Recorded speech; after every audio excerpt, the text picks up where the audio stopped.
Red Bridge, which no longer exists. The bridge is there, but it's painted green now. And the house that I lived in was the home that my grandparents came to when my grandfather was transferred from Athlone. He worked with the Midland and Great Western Railway and came to live here in Westport.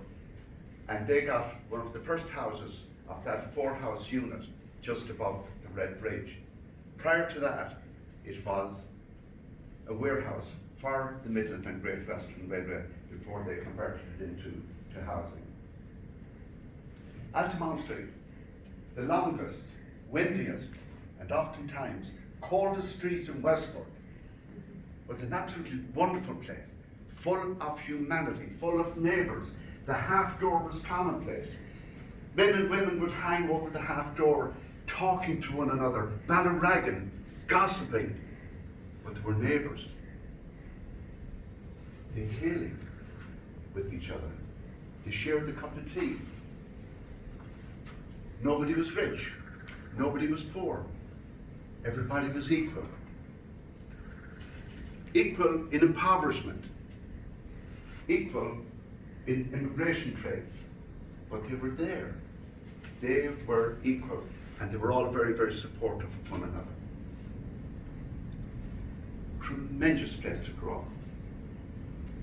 Clampett's Field, which is now home to Tesco and a whole array of domestic buildings and other shop units, was where myself and many of my friends, we played our games. We played cricket with a hurley stick, we had our little races, we played our football.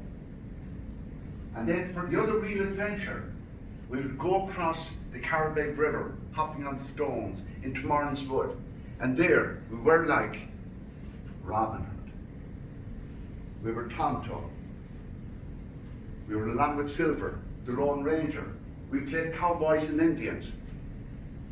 Morn's Wood had a vista of opportunities ready and waiting for us every day that we went over.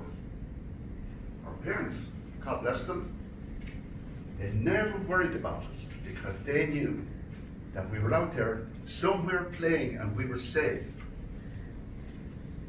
We only came home when we were hungry, which was usually in the evening time.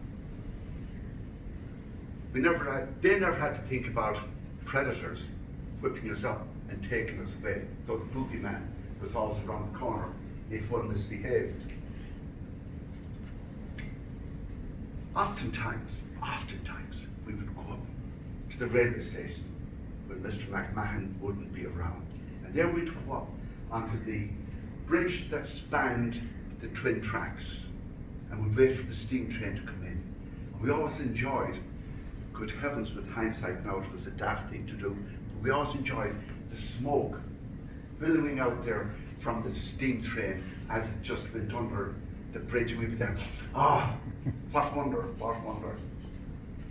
And then of course across the road you had the thread factory, the dye works and the Dublin mills, and that magnificent, massive red brick chimney billowing out tons every year of black smoke, white smoke, and all the poisonous, obnoxious things you could think about.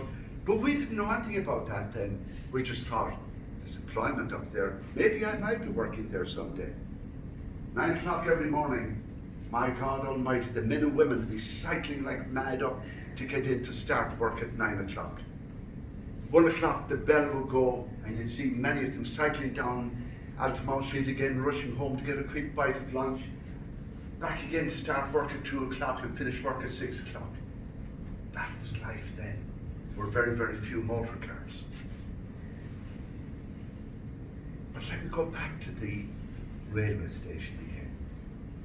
Mr. McMahon, God love him. What a lovely man. He must have been about 6'6". So to my small stature at that time, he looked like 10 foot tall, and he was a man to be feared. Don't know why, but when he wasn't looking, we would sneak into the guard's van at the siding. And 2 or 3 of us would get together and we would turn the round wheel and let the guard's van freewheel down the track as a career down towards Westport Harbour. Now, we've never got that far, but we thought it travelled a tremendous distance. And then on other occasions, of course, along with the other boys and girls in Altamount Street, we'd be walking on the edge of the Red Bridge. What a dangerous thing to do, but we knew no fear. It wasn't part of our lexicon then. It wasn't part of anything that I can remember, but we did it. But the winds of change started to blow. And pretty soon, around 10 years of age, I found myself, along with my father, probably go to my mother likewise, and siblings, we went to Father Angela's Park, and there we began a whole new adventure, new friends, new sports. But we always came back to Altamount Street, oftentimes to fight for the boys and girls that we grew up with on Altamount Street, so we could win possession of the viaduct. And what did we beat ourselves with? Sally rods. They left marks.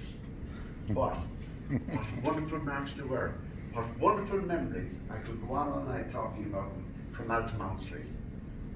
But these are memories that I cherish and will always cherish, and share them with whoever is prepared to listen to them. Thank you very much.